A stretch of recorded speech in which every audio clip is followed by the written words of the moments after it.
महायुतीची बोलणी सुरू झाली ही आशादायी गोष्ट असून त्यातून चांगलं निष्पन्न होईल। बुधवारी दुपारपर्यंत सर्व गोष्टी निश्चित होतील। माजी मुख्यमंत्री खासदार नारायण राणे यांनी पुढाकार घेतल्यानं त्यातून चांगलंच निष्पन्न होईल असं मत माजी मंत्री आमदार दीपक केसरकर यांनी व्यक्त केलंय। चर्चेचा तपशील जाहीर करता येणार नाही, परंतु महायुतीची बोलणी सुरू झाली ही गोष्ट आशादायक आहे आणि त्याच्यातून काहीतरी चांगलं निष्पन्न होईल याची मला खात्री आहे। महायुती दुपारपर्यंत आवश्यक तो निर्णय होईल असं मला वाटतं। आपल्याला सांगितलेलं आहे की बोलणी चालू आहे, बोलणी यशस्वी झाल्यानंतर आम्ही सर्व काही ते आपल्याला सांगू।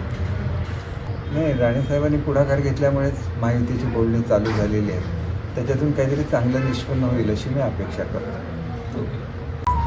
चर्चेचा तपशील जाहीर करता येणार नाही, परंतु महायुतीची बोलणी सुरू झाली ही गोष्ट आशादायक आहे आणि त्याच्यातून काहीतरी चांगलं निष्पन्न होईल याची मला खात्री आहे। महायुती दुपारपर्यंत आवश्यक तो निर्णय होईल असं मला वाटतं। आपल्याला सांगितलेलं आहे की बोलणी चालू आहे, बोलणी यशस्वी झाल्यानंतर आम्ही सर्व काही ते आपल्याला सांगू।